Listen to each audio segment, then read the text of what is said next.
Okay, hey, welcome to another episode of On the Wrist from Off the Cuff. Today we have a review from another new brand called Pitzmann. They're actually were founded out of Seoul, Korea, just last year in 2021. They aim to differentiate themselves from other micro brands by really enforcing strict high quality standards over the entire production and assembly process. Now, this particular type of watch I'd consider an everyday dress watch. Some key common characteristics in design language: you're looking for something that can be worn every day but dresses up pretty nicely. Of course, you're going to want that clean, classic, minimalist design and something that is sensibly sized. Now, this particular model is their first model, and it's also known as the first Pitzmann. And some key things to notice about this particular unit here is that it does have this really great embossed printed numeral index on that gorgeous dial, heat blued steel hands, and then they do have a really nice balanced small seconds, in terms of giving a little bit of that charm from the classic pocket watch aesthetic. It actually comes on a number of different strap options. I'm featuring it here today on the bracelet, but it also will be available with a black alligator strap or a brown leather strap. Now, the big key feature here on this is its glossy white dial, which is actually a cold enamel dial, which is very impressive, especially at this price point. So, with all that said, let's go ahead, zoom the camera out, get this piece in hand, and take a closer look. All right, guys. Yes, I had to bust out the gloves on this one. That is how nicely finished this watch is. But before we get it in hand, let's quickly just take a look at the really cool travel slipcase that it comes in. Of course, there is an outer box outside of this, but I thought this was really cool. Key detail is that it actually matches the strap, and you can see here an example of the brown. I love the kind of pebbling style texture that they added on here. Quick release spring bars, very nice from that perspective. But you guys know me, I'm more of a bracelet guy myself, but I thought that was really cool that they did use that same detail in the buckle. And then when you get inside, there's also a little extra in terms of the construction, guys. Oh, doing this with gloves on, always fun. So you actually do get the little slip piece inside as well, which is nice, in terms of having a little bit of pad to go in between the case back and the clasp, so that you're not going to get a bunch of scratches, although no one can see them because there would be on the inside of your wrist.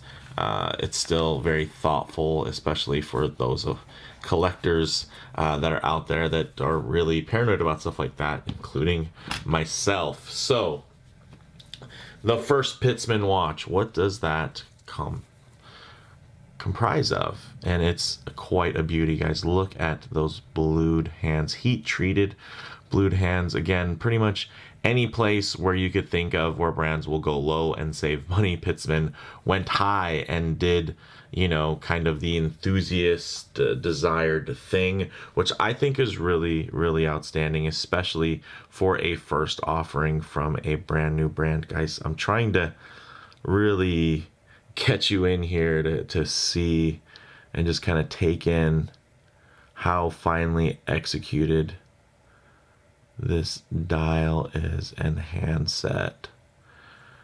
Whew. And the crazy thing is, although those are the stars of the show, this bracelet is surprisingly immaculate. Wow. Again, guys, I did have to bust out the gloves, which I haven't here in a review in quite some time. Well, let's get into it, guys. So on the bracelet, as you see here, this is going for about $915. On the black alligator strap, it's going to go for $989, or in its cheapest configuration on that nice brown leather strap you saw, for $845. The diameter on it is 39 millimeters, which is just about great for an everyday type of watch like this. It's 11.8 millimeters thick, and that does include that beautiful kind of box dome sapphire there, as you can see, which does add just a touch of height. But although this whole case is highly polished, there is some nice contouring, which does break down the silhouette quite nicely. I will say on the wrist it wears even thinner, but even here, as your eyes can kind of take everything in, and where it could look a little bit larger than it is, I'll say there's still more tricks up its sleeve when it does get onto the wrist itself. Now it is 46.5 millimeters lug to lug, fully polished. Again, the only brushing is on the bracelet, which I thought was a really smart move, and it is very finely executed. You do have a nice double domed sapphire with inner AR coating, as well as an outer anti-fingerprint coating on the crystal. So very cool. I mean, that inner AR does a great job of, of course, keeping it very legible. And then you get the outer anti-fingerprint coating, which is going to keep it clean and again, more legible, which is great. So if we get to this beautiful fixed bezel here, it does have a nice stepped style, obviously tying back and reminiscing to older style pocket watches, but that stepped bezel looks great, and it honestly flows perfectly with kind of that box domed edge on the sapphire. It basically, you got 2 steps, then you add the crystal, and it makes it 3 steps. Very, very nice. Great attention to detail there. And then on the crown, it's not screw down, but it is signed very nicely with that Pitzmann logo.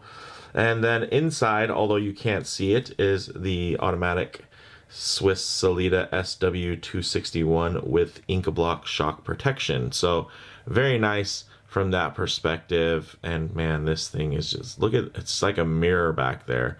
So very, very highly finished, and just really beautifully done from that perspective.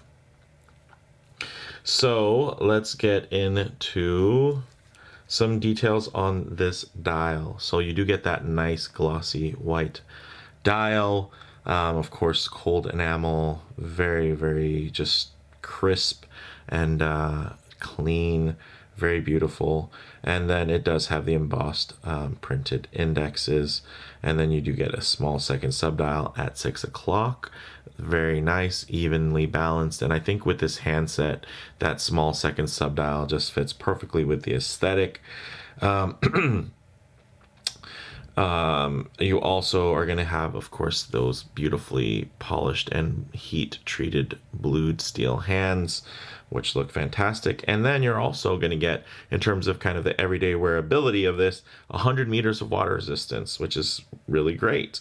Also 20 millimeter lugs, and this fantastic solid everything bracelet. So solid end link there. It is a male end link, but I will say that it flows quite nicely. And then fully articulated 3-link. And this definitely is not a bracelet out of a catalog, guys.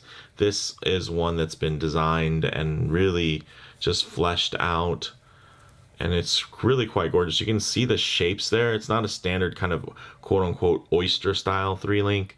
Each link has its own contouring. The center links themselves are really nicely contoured. Really gorgeous. I mean, this is the type of stuff you'd see on something like a Cartier. So really, really beautiful from that standpoint. Really great details there. Also on this clasp, you're going to get nice brushing and then a high polished bevel. Look at that. Very beautifully done, and a nice signature, and it has kind of this asymmetrical alignment on it, which I think looks really handsome. Fully milled from this perspective on the folding section with some nice manual micro adjust holes there as well.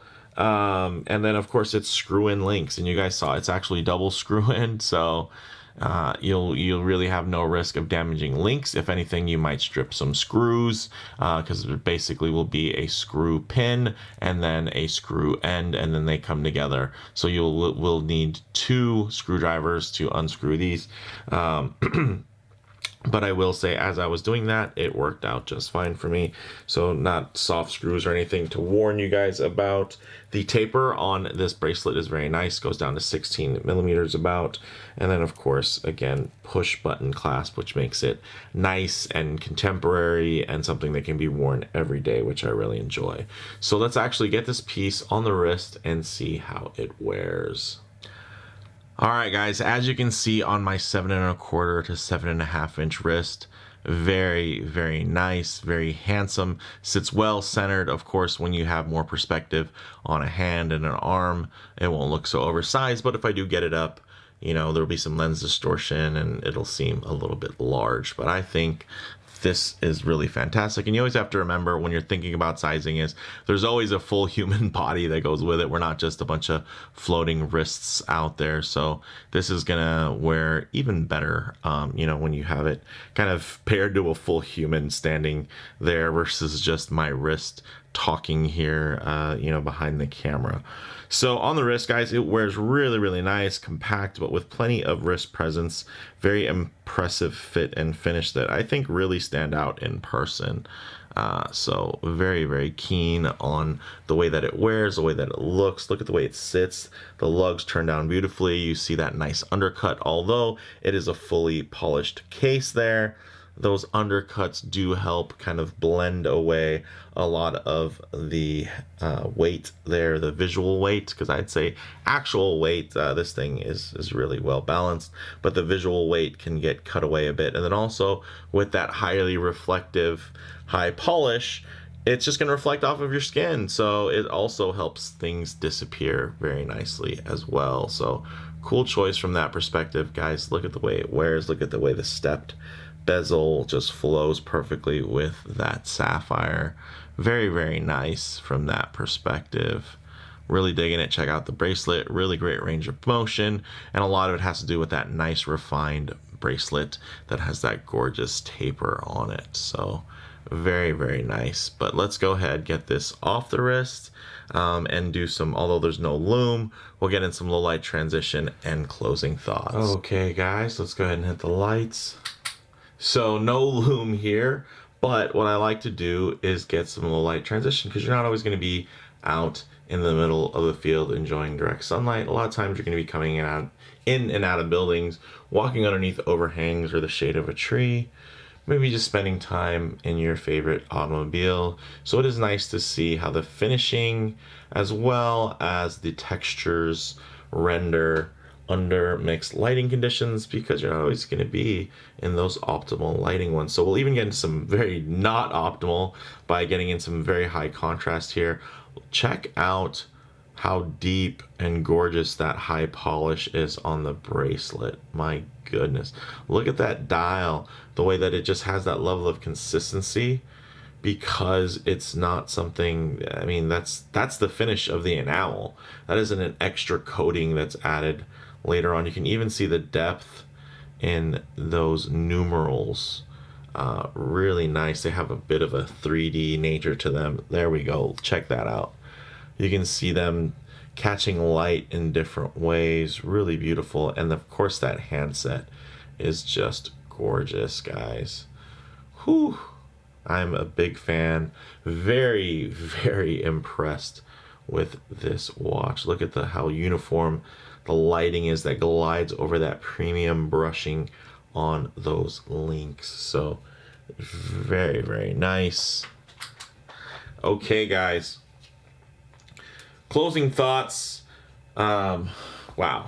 Where do I start? Okay, how about model variants?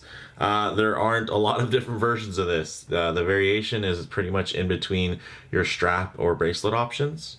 But this thing is sweet. Would it be cool in maybe like a black dial or a blue dial? I think so. I think that would be really awesome. I don't know if Pitzmann is going to do that, but Pitzmann, if you're watching this, I think you should. I think you could. Next, comparable models. This really reminds me a lot of Seiko's Prestige offerings, but honestly feels less mass-produced and just a touch more focused. So, you know, you'd imagine higher level, small batch watchmaking like this to cost a premium over more mainstream contemporaries. Somehow, though, Pitzmann is able to offer this watch at what feels like a discount, under $1,000. If you wanted these specs and something else, it would definitely cost a lot more. I think this aesthetic is really clean and timeless. Of course, the bracelet being on it right now makes it a lot more sporty, but you can get that nice, genuine alligator black strap. Although it does make the price a little bit more expensive, it pretty much will change the entire personality of this watch, as well as that nice brown, very versatile leather strap as well, which is gorgeous and really helps dress this down. And then here, you kind of get the benefits of a steel bracelet in making it a bit sportier, but at the same time not necessarily making it overly casual because of the bracelet, especially when it's a bracelet that is designed and executed to this level of fit and finish. So yeah, I mean, bottom line, wow.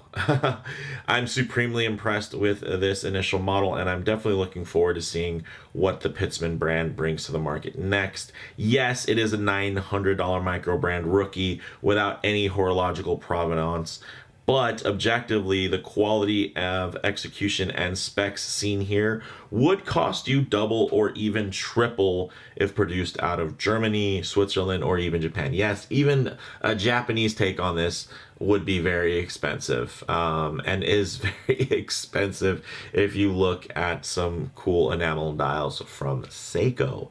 So with that, yeah, it's kind of a I think this is a steal. This is something that feels expensive, and I think that's something that my channel, I do take pride in, trying to find stuff that really feels more expensive on the wrist. This thing looks and feels like it's worth a couple $1,000, and believe it or not, whatever, Pitzmann did send this in, so I guess you could say that if you're more cynical, that this is going to affect my review in some way, but you guys know my style. I'm pretty much typically only going to review stuff that I already am interested in, and this did interest me when they proposed it. And there's tons of watches, believe me, that people reach out about all the time that will never be seen on this channel, because I'm not going to spend my time putting negativity out there. There's plenty of places to go get the hot takes on what people don't like. But I will say, as a guy who owns, a couple $100+ watches, some being decently expensive, nothing crazy in terms of hot horology or top tier Swiss luxury. This is really well finished, and I've handled very nice watches, whether they be from Grand Seiko or Rolex or Omega. So yeah, I don't have experience with crazy tourbillons or, really wild vintage stuff, but I definitely know a finely finished watch when I hold one in my hand or when I wear it on my wrist. And I will say the Pitzmann, this watch gives me those vibes. It gives you a lot to look at, a lot to appreciate. I'm looking at it through the viewfinder here, and I'm just looking at the bracelet.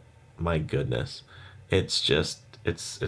It's pretty stunning. So guys, very, very impressed with this one. Again, we're getting a great deal because it's a brand new brand out of Seoul, Korea, versus some design studio out of Japan, Switzerland, or Germany that has more horological significance or brand provenance. So with that said, let me know what you guys think in the comments below. If you like the video, please do hit like, and if you haven't already, please do subscribe for more content just like this. Thanks, guys.